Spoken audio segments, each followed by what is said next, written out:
Hi Aries, I'm Anisha. You can write to me at tarotbyanisha@gmail.com, and this is your monthly forecast for September 2012. Aries, we start the month with a very interesting aspect. We have Sun and Moon, which is going to be transiting your sixth house. Now, the sixth house covers your work, communication, how it is that you deal with your colleagues at work, and new endeavors as well.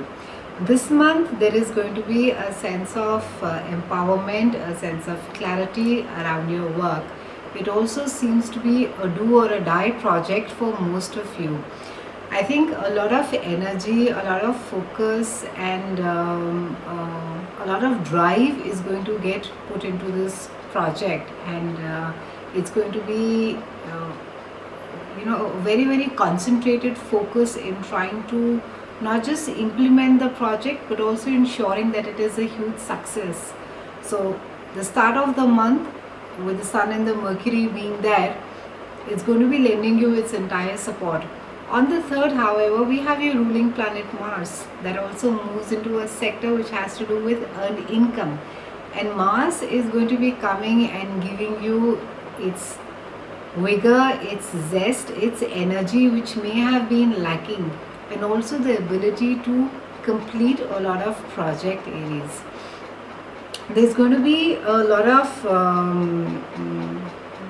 there is going there is also some amount of focus on your eighth house that has to do with psychological issues. So you could be having thoughts to do, whether it has to do with your childhood, a lot of relationship thoughts. So you could be mulling a lot about a relationship which is pretty recent, which is quite new, has not really caught the roots as yet. And while it seems quite stimulating and it seems quite interesting on the surface, I think it has its own sets of challenges. And with the focus again on being on the 8th sector, and there is also a focus on the 12th sector as well, which is the house of transformation, it's a house of karma.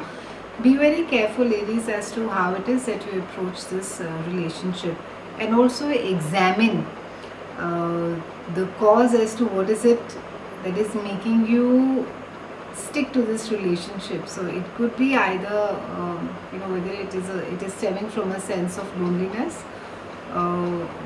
or whether it could be because it is very convenient, and it could also mean that somewhere you are so resigned on not finding, I wouldn't say the right one, but maybe sort of you seem to be quite low on the patience bit of it as far as love is concerned, Aries. So I think somewhere you are not selling yourself short, but I think you're selling love quite short this month, and you're making do with what it is there available, and which is not really the best of the ways to operate, is what the universe is saying. I think that you need to maybe it's not about waiting or keep looking rather for the right one, but I think with the current relationship you really need to look at it for what it is, and it could even end up being a mismatch of expectations. You may be looking at it with a certain view, and the relationship could turn out to be, or the person could turn out to be quite a contrast to what it is that you thought. This is also a great time, Aries, to be doing some amount of introspection, meditation, since there's a focus on the 12th house, and that's a house which really calls you to retweak, revise your plans. So be careful, and I would say that go through your plans again with a tooth comb. Try and look at especially at the financial aspect of it. Money is looking better for you. Things are looking up for you, Aries. And starting this month, it is going to be far smoother for you. I think the last couple of months or 2.5 years of worry as far as finances are concerned, it is going to ebb away. And I think there is also a sense of renewed confidence that you have. Saturn being there also in your house, it has, I think, made you quite prudent with your money, and you are also now operating from a space which is quite comfortable, in the sense that you understand and you know yourself far well now. So it is not really operating from a sense of fear that has been there in the last couple of months, and you're pretty much ready to take on the world, and you are, I think, starting this month, like I said, it's a do or a die energy, and you are sort of just a lot of you have jumped into the boat and you've burned the bridges behind you, which I think it's a great thing for you, because it's been quite a while since you have been sort of for some of you, that is, of course, and this is particularly for those of you for whom the ascendant or the rising is there in Aries as well. You have been sort of looking for a break. You have been looking for things to just manifest and move. And with this month, I think some of you will start seeing the positive results of it come out.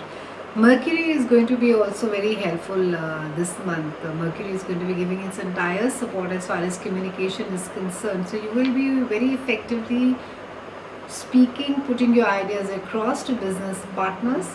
You will also be communicating very effectively on the emails, SMSs, paperwork, contracts. It's a good time to be looking at legal things. It's also a great time to be buying a vehicle or anything to be doing with transportation. In fact, some of you would be undertaking a domestic travel, a short distance travel by a car or a train, and it would be quite beneficial to you. So overall, I would say a great news coming your way.